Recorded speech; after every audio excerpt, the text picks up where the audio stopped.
करिए। भगवान गणेश को जब हाथी के गर्दन काट करके जीवित किया गया, अब जिस हाथी का धड़ पड़ा है, गर्दन तो हाथी की कट गई, गणेश जी पर लग गई। अब जो हाथी का धड़ पड़ा हुआ है, उस धड़ को देख करके भगवान गणेश को बड़ी दया आ गई। भगवान गणेश ने अपने महादेव से कहा, पिताजी से कहा, पिताश्री एक हाथी की गर्दन काट करके मुझे तो जीवन मिल गया, परंतु पिताजी आपने उस हाथी के धड़ के विषय में कभी सोचा है कि जिसकी वजह से मुझे जीवन मिला है वह तो ऐसा ही अभी पड़ा है। तो मुझ पर तो आप सबने कृपा कर दी, मुझे सर्व अध्यक्ष बना दिया, मैं देवताओं में प्रथम पूजनीय हो गया, परंतु जरा उसके विषय में भी विचार करिए कि उसका क्या करना है। और देखिए, जीवन में एक बात ध्यान रखना, अगर कोई हमारे लिए थोड़ा सा भी एहसान कर देना तो उसका एहसान जीवन भर मत भूलिए। आज के परिवेश में, आज के जीवन में, जग में अगर कोई हमारी मदद कर दे और जब हमारा काम निकल जाए तो हम ऐसे बदल जाते हैं जैसे कि सिक्का बार बार पलटता हो जाती है, ऐसे हम बदल जाते हैं। परंतु धन्य है भगवान गजानन, जिनकी वजह से उन्हें जीवन मिला। और गजानन भगवान ने समस्त देवताओं को लेकर के गए कहां पे? वहीं पर जहां पर वह हाथी पड़ा हुआ था। जब हाथी की गर्दन काटी, उस हाथी के बालक की गर्दन काटी, वह हाथी का बालक बैठा हुआ था और हाथी के 4 पांव होते हैं। जब वह हाथी का बालक बैठा तो एक पांव इधर था, एक पांव ऐसा था, और एक पांव ऐसा था, और एक पांव ऐसा था। वो जैसी स्थिति में बैठा था, भगवान गणेश उसी के पास में गए और वो वैसी स्थिति में उसको देखा और भगवान गणेश ने कहा कि तुम्हारे कारण मुझे जीवन मिला है, ये सिर तुम्हारा है जो मुझे मिला है, मैं तो जीवित हो गया, परंतु है हाथी, तेरा जीवन भी व्यर्थ नहीं जाएगा, ये तेरा त्याग ये व्यर्थ नहीं जाएगा, इसलिए मैं तुझे वरदान देता हूं कि तेरा ये शरीर इस जगत में स्वस्तिक बनेगा, और ये स्वस्तिक जो भी अपने घर पर बनाएगा वहां पर सदैव गणेश रिद्धि सिद्धि के साथ में विराजमान होंगे, ऐसा वरदान भी दिया। इसलिए हम अपने घरों में स्वस्तिक बनाते हैं। जहां पर अगर हम यज्ञ करें, कोई पूजन पाठ करें, कोई भगवान की मूर्ति रखें, कुछ भी करें, तो सबसे पहले वहां पर स्वस्तिक बनाया जाता है। कोई यज्ञ अनुष्ठान हो, पूजन हो, तो वहां पर सबसे पहले स्वस्ति वाचन किया जाता है, और स्वस्ति वाचन के बाद ही भगवान का पूजन आरंभ किया जाता है।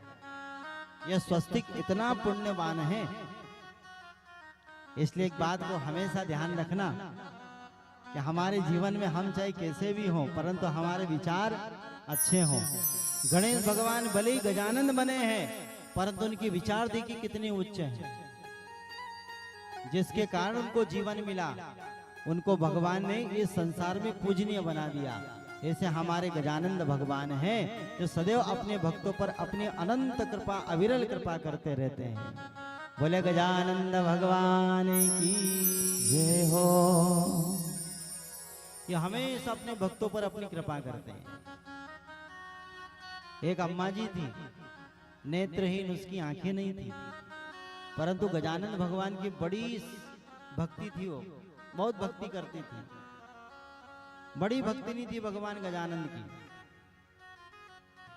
एक बार गजानन भगवान के मंदिर में गई, भगवान से कहने लगी, गजानन भगवान कब से आपका मैं पूजन कर रही हूँ, आपकी भक्ति करती हूँ, कभी आप हमें दर्शन तो दे देना।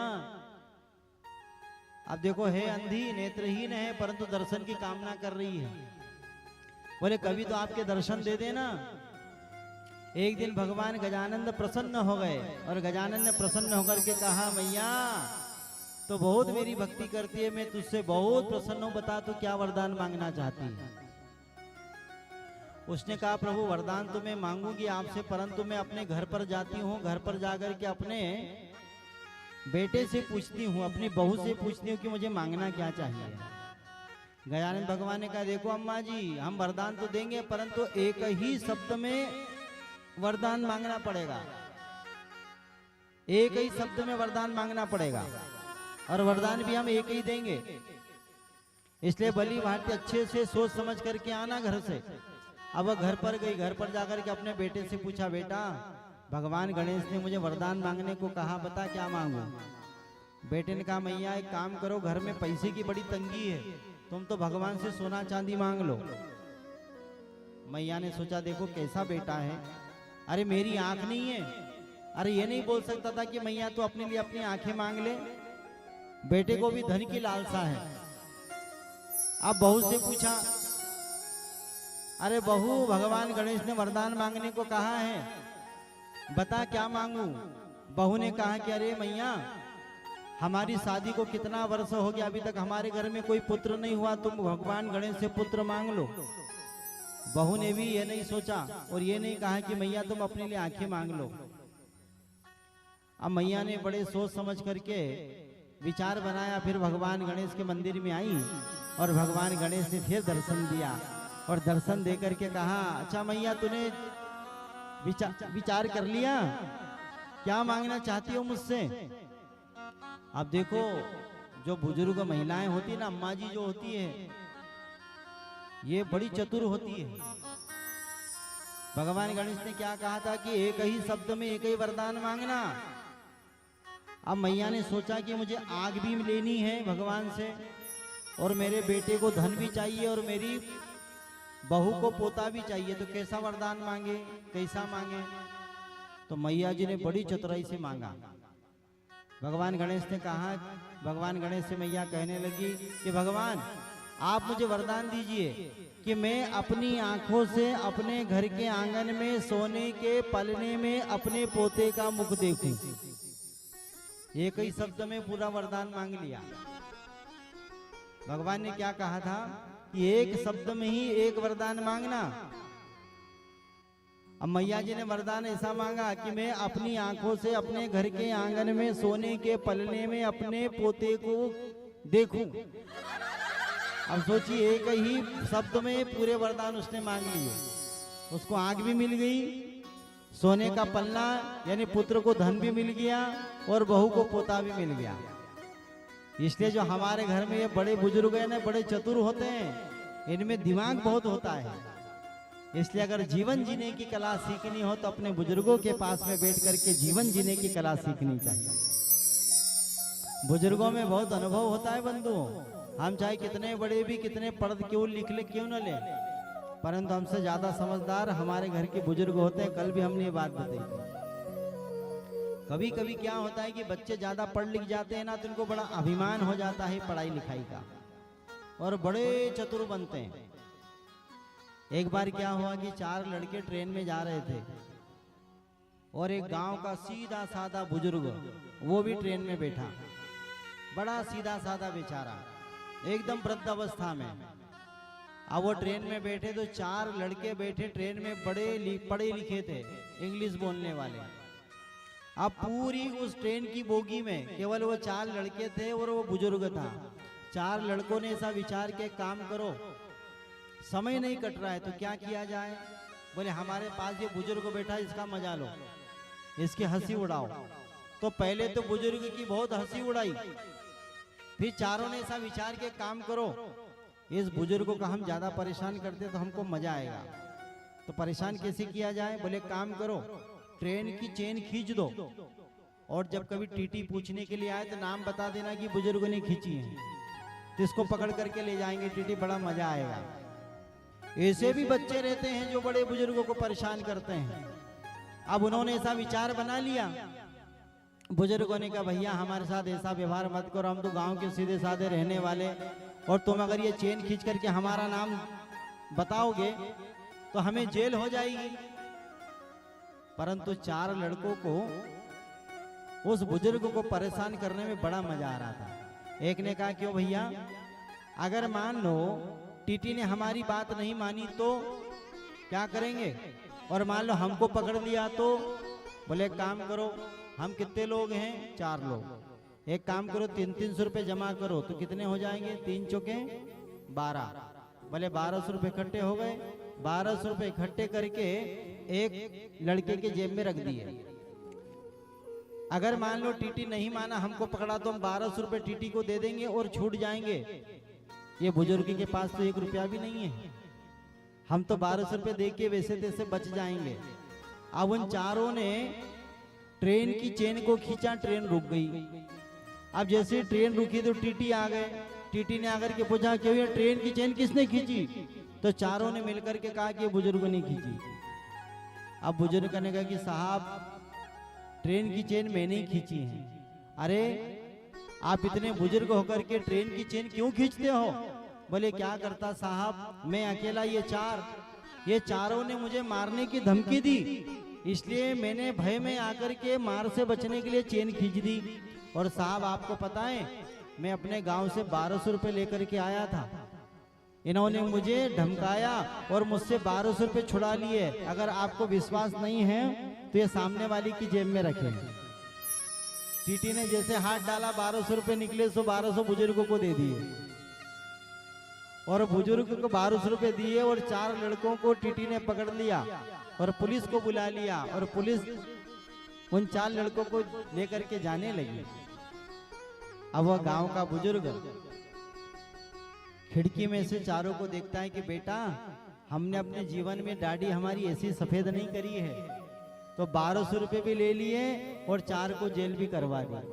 ये होते हैं हमारे बुजुर्ग, इनमें इतना अनुभव होता है बंधु, इसलिए इनमें बहुत बुद्धि होती है। इसलिए अपने बुजुर्गों का सदैव सदैव हमको सानिध्य लेना चाहिए। ये बुजुर्ग हमारे अपने घर की शान है, शान बढ़ाते हैं हमारे घर।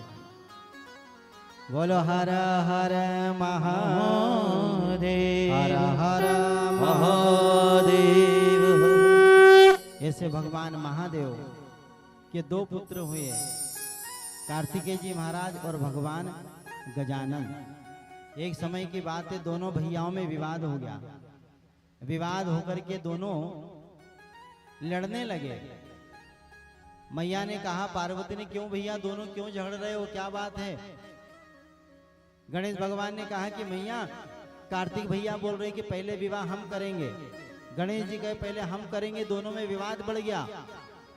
भगवान महादेव ने, माता पार्वती ने एक उपाय खोजा। दोनों पुत्रों से कहा, देखो बेटा, विवाह तो उसी का पहले होगा जो पृथ्वी की 7 बार परिक्रमा लगा करके आएगा, विवाह उसी का होगा। अब मयूर, कार्तिकेय जी ने बस सुन करके अपने मयूर को बुलाया, उस पर बैठे और यात्रा के लिए निकल गए। अब गजानन भगवान तो वहीं पर खड़े रहे। अब गजानन भगवान का जो शरीर है ना, बड़ा मोटा है, बहुत मोटा शरीर है भगवान का, गणेश जी का। अब गणेश भगवान ने कहा, भैया हमको भी जाना है, तो हमारे पास जो हमारे वाहन हैं जिनका नाम है मूषक, वो तो छोटे से हैं, हम इतने बड़े। भैया के पास तो मयूर है, उस पर बैठे निकल गए, अब हम तो रह गए, अब क्या किया जाए? तो भगवान ने अपने हाथों में सुंदर एक थाली ली, थाली में पूजन की सामग्री रखी। पूजन की सामग्री रख करके भगवान महादेव के पास में गए, माता पार्वती के पास में गए और दोनों को एक शिला पर बिठा दिया। और माता पार्वती से कहने लगे, माँ, पिताजी, मैं भी परिक्रमा करने के लिए जा रहा हूँ, आप मुझे आशीर्वाद दीजिए। भगवान महादेव ने कहा, बेटा तथास्तु। मैया ने भी कहा, बेटा तथास्तु। और परिक्रमा करना आरंभ किया। भले पृथ्वी की 7 बार परिक्रमा तो की नहीं, गजानन भगवान ने क्या किया, बोले अपने माता पिता के चरणों में प्रणाम करके माता पिता को बिठा करके उनकी 7 बार परिक्रमा कर ली।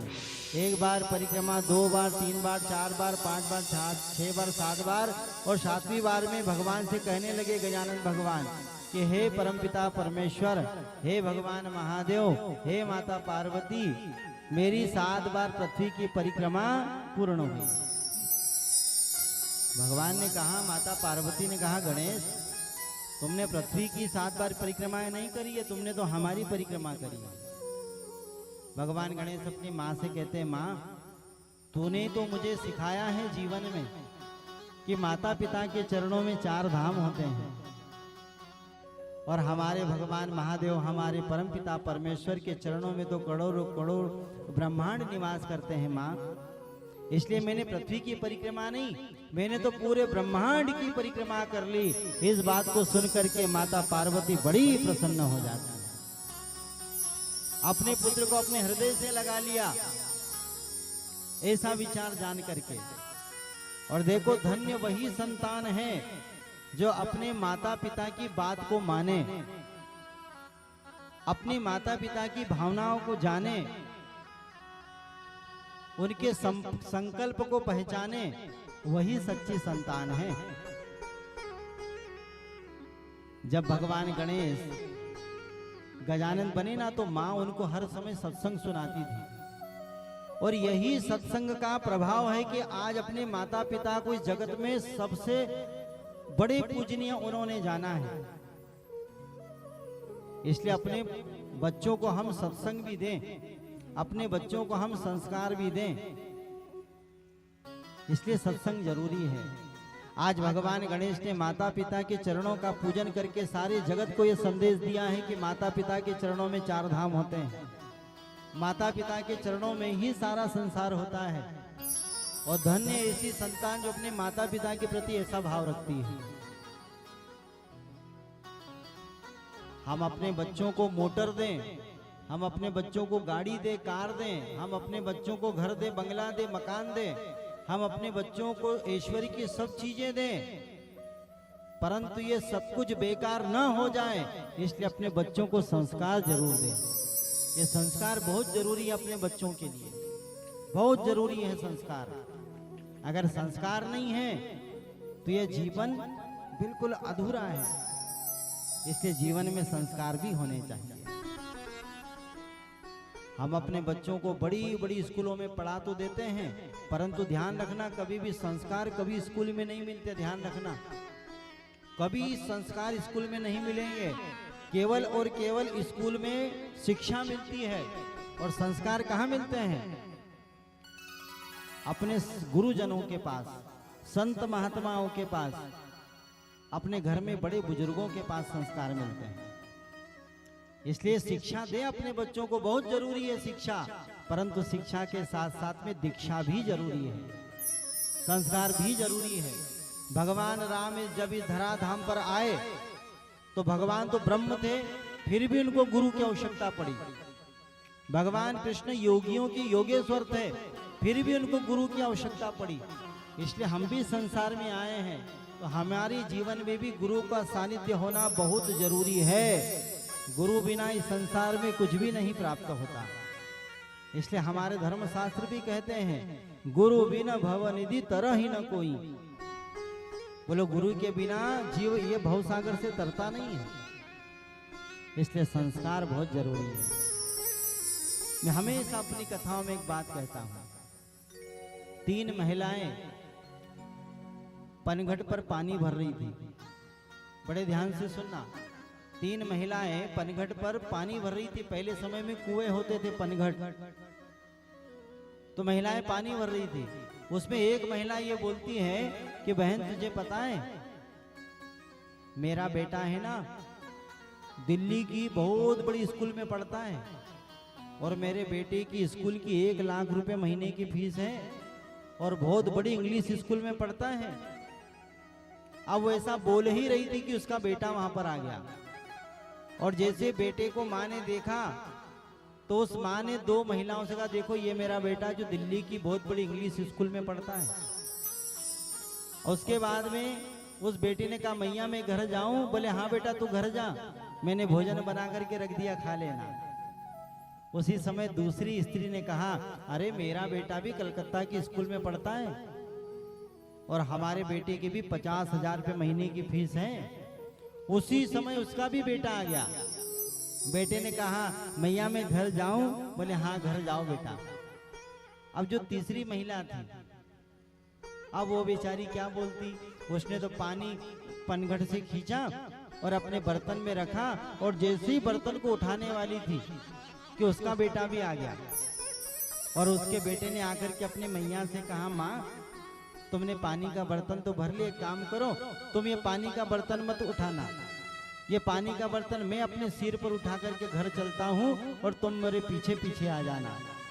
उस महिला ने कहा ये मेरा बेटा है जो गांव की स्कूल में पढ़ता है,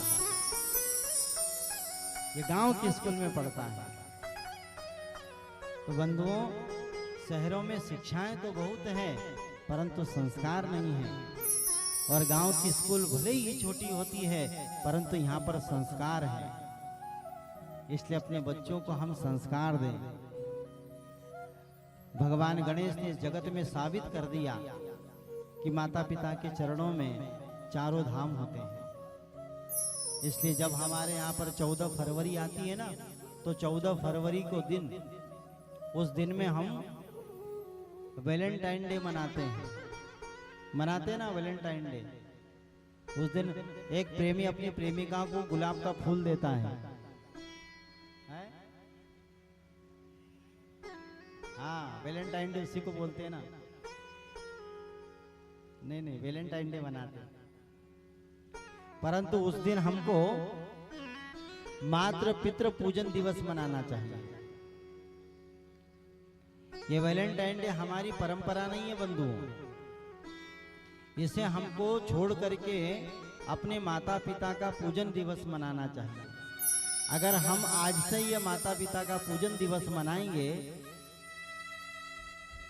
तो हमारे बच्चों में संस्कार पड़ेंगे बंधुओं, और यही संस्कार हमारे बच्चों को आगे चल करके काम आएंगे। यह व्यर्थ के जो हम टीवियों में पिक्चरों में देख करके व्यर्थ उनके देखा देखी काम करते हैं ना, यह हमारे अनुकूल नहीं है, यह हमारे विपरीत है, हमारे संस्कारों के विपरीत है। ये कभी कभी लोग अपने घरों में जन्मदिन भी मनाते ना जन्मदिन। अच्छा, जन्मदिन कैसे मनाते हैं पता है आपको? बोले एक बहुत बड़ा केक लेकर के आएंगे, केक पर फिर बत्तियां लगाएंगे। किसी बच्चे का 2 वर्ष का उम्र हुआ तो 2 बत्ती, 3 वर्ष का तो 3, 4 का तो 4, 5 का तो 5, 6 का तो 6, ऐसी बत्तियां लगाते हैं। फिर बत्तियों को जला देते हैं। फिर बत्तियों को जला करके जब बच्चे का केक काटने का समय आता है तो बच्चे को बोलते बेटा बुझा, तो फूंक मारता है, फिर वो बुझाता है और फिर एक चाकू लेता है, फिर वह केक को काटता है। तो बताइए, यह जन्म दिवस मनाने का कोई विधान है क्या? कोई ऐसा नियम होना चाहिए जन्मदिन का? पता है, पुराणों में लिखा है, जो अपने घर में जलते हुए दीपक को अपने घर के पुत्र से बुझाता है, उस पुत्र की आयु ज्यादा लंबी नहीं होती। ध्यान रखना। ये पुत्र हमारे घर में जो हमारे बच्चे क्या है, ये हमारे कुल के दीपक हैं, और हमारे कुल के दीपक के द्वारा ही हम अपने घर के जलते हुए दियों को बुझवा रहे हैं। यह हमारी परंपरा नहीं है, ये जन्मदिन मनाने की किसी परंपरा हमारी नहीं है। अरे हम बोलते हैं कि हमारे घर का कुल का दीपक है हमारा पुत्र, हमारे न रहने के बाद ये हमारे वंश को बढ़ाएगा, यह हमारे नाम का दीपक लगाएगा। जब हम नहीं रहेंगे तो हमारे नाम का श्राद्ध करेगा, हमारे नाम का पिंडदान करेगा, और हम उसी पुत्र से, उसी बालक से अपने घर का जलता हुआ दीपक बुझवा रहे हैं। तो दीपक बुझवाना नहीं चाहिए। अरे उस दिन तो उसके हाथों से दीपक प्रज्वलित कराना चाहिए। यह वास्तविक जन्म दिवस होता है। यह फूंक मार करके बुझवाना यह हमारी परंपरा नहीं है। ये तो हमने क्या करा, देखा हमने, जो फिल्में होती इनमें हमने देख लिया कि भाई किसी की शादी की सालगिरह हुई, एनिवर्सरी आई, उस दिन केक काटा, उस दिन बत्तियां बुझाई। जब किसी बच्चे का जन्म दिवस आया उस समय हमने बत्तियां बुझवाई, केक कटवाया। ये परंपरा हमारी नहीं है। अरे जन्म दिवस मनाने की परंपरा को अगर सीखना है तो हमारे धर्म शास्त्रों को पढ़िए। जन्म दिवस कैसे मनाया जाता है। हमारे यहाँ पर जब जन्म दिवस आता है तो हम बत्ती बुझवाते हैं, केक कटवाते हैं, अनेक अनेक प्रकार के बफर सिस्टम वगैरह भोजन कराते हैं। लोग कितना नुकसान करते हैं। अरे जब बालक का जन्मदिन आए ना अपने घर में, तो अपने बालक के हाथ पूजन करवाइए भगवान का। किसी संत महात्मा के पास लेकर के जाइए, संत महात्मा का आशीर्वाद दिलवाइए, अपने घर में उसके हाथ से दीपक जलवाइए, उसके हाथ से दान करवाइए, किसी दीनहीन गरीब को भोजन कराइए। किसी संत ब्राह्मण को भोजन कराइए। ऐसा करने पर सब उसको आशीर्वाद देंगे तो उसकी आयु और लंबी होगी, दीर्घ आयु बनेगा। परंतु हम तो टीवी पिक्चरों में देख करके जैसा वो करते हैं वैसा हम करते हैं, हम उनके जैसे बन गए हैं। तो यह हमारे संस्कार नहीं है बंधुओं, जैसे हमारे संस्कार नहीं है। माता यशोदा अपने पुत्र भगवान कृष्ण का जन्म दिवस मनाती है। जब अपने घर में बेटे का जन्म दिवस हो, बेटी का जन्म दिवस हो ना, तो भगवान के मंदिर में जाइए, वहां पर दीपक उसके हाथ से जलवाइए, भगवान से प्रार्थना करिए कि मेरे बेटे की लंबी आयु हो। दीप दान करिए भगवान के मंदिर में जाकर के। ऐसे अपने घर में आनंद मनाइए। हम तो व्यर्थ इनको देख करके, काल्पनिकता को देख करके हम अपनी वास्तविकता भूलते जा रहे हैं। यह हमारा धर्म नहीं है, हमारा हिंदू सनातन धर्म ये हमको नहीं सिखाता है। इसलिए बहुत कुछ सीखने की बात है बंधुओं। इसलिए गजानंद भगवान की कथा से हमें प्रेरणा लेनी चाहिए। जिस प्रकार उन्होंने माता पिता का पूजन करके सारे जगत को एक संदेश दिया, उसी प्रकार इस दिवस में अपने माता पिता का पूजन करके हम उनका आशीर्वाद लें तो हमारा कल्याण होगा। बोलो हर हर महादेव, हर हर महादेव। सूत जी महाराज सोनकादि ऋषियों को भगवान महादेव की पावन कथा श्रवण करा रहे हैं। सोनकादि ऋषियों ने पूछा कि भगवान, हमने सुना है कि ये जो पीपल का वृक्ष होता है ना, इस पीपल के वृक्ष में भी हमारे भगवान महादेव का निवास होता है। आप जो पीपल का वृक्ष अपने घर के आसपास देखते हो ना, इसमें भी भगवान महादेव का निवास होता है। कहते हैं कि शनिवार के दिन पीपल के वृक्ष में मूल में जल चढ़ाना चाहिए।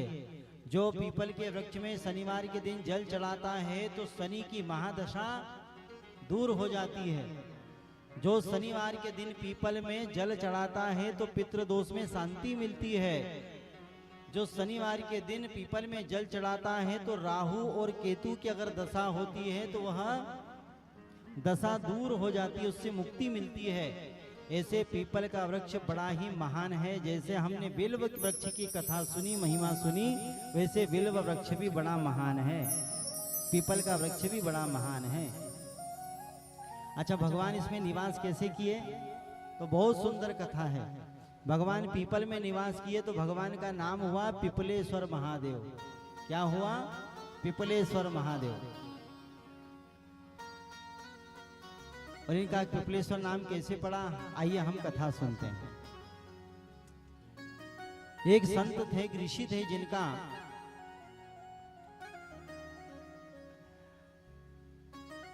एक पुत्र था। उस पुत्र का नाम था पिप्पलाद। दधीच ऋषि, उनके पुत्र का नाम था पिप्पलाद और इनकी माता का नाम था सुवर्चा।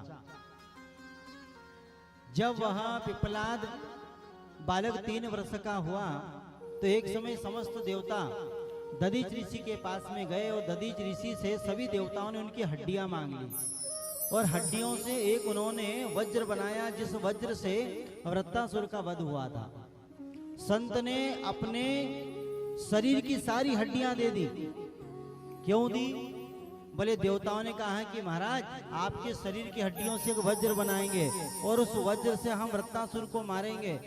महात्मा ने कहा, अगर मेरी हड्डियों से वज्र बना करके उस वृत्तासुर का अगर अंत हो रहा है और उस वृत्तासुर का अंत होगा तो सारे जगत का कल्याण होगा। इसलिए अगर जगत कल्याण की बात है, धर्म की रक्षा करने की बात है, तो अपनी हड्डियां तक मैं दे दूंगा।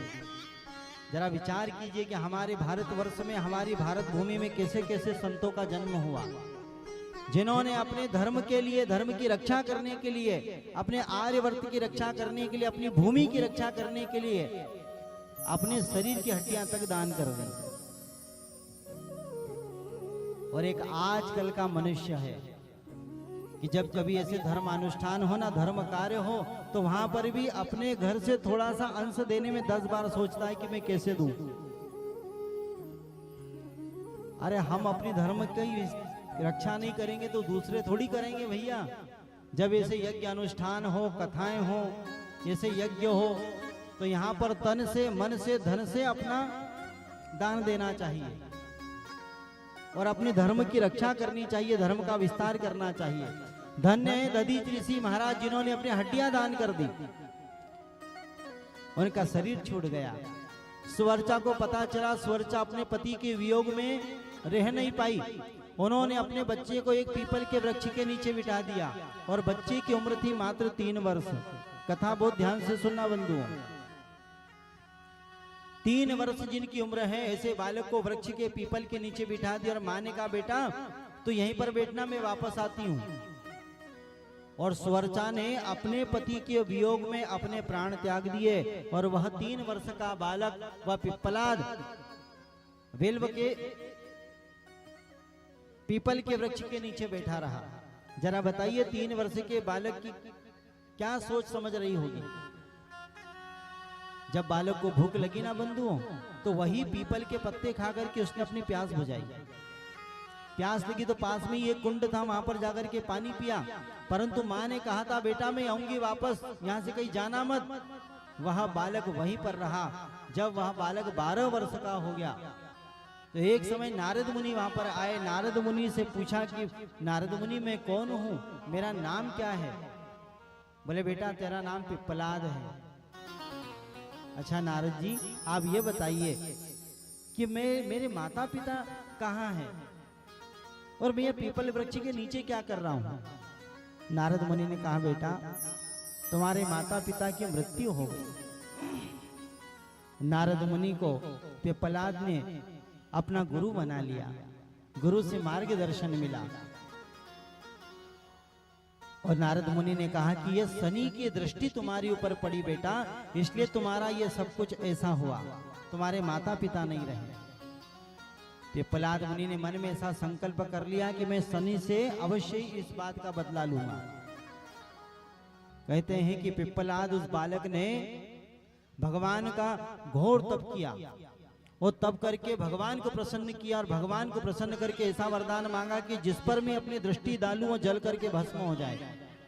पिप्पलाद ने ऐसा वरदान मांगा, भगवान ने तथास्तु कह दिया। तो सबसे पहले उस पिप्पलाद बालक ने शनि के ऊपर अपनी दृष्टि डाली और जैसे शनि पर दृष्टि डाली तो शनि को पूरी तरीके से जला दिया। जैसे दृष्टि का पात हुआ, जैसे नीचे गिरे तो शनि अपंग हो गए। जब इस बात को सूर्य भगवान ने सुना, सूर्य भगवान चिंतित होकर के भगवान महादेव के पास में गए और महादेव से कहने लगे महादेव आप कैसे भी करके पिप्पलाद को रोकिए, मेरे पुत्र की ये दुर्दशा मुझसे देखी नहीं जा रही है। सूर्य बड़े चिंतित हो गए और उसी पिप्पलाद बालक के पास में गए। पिप्पलाद बालक से कहा बेटा पिप्पलाद अब जो हुआ उसे तुम भूल जाओ और शनि को क्षमा करो।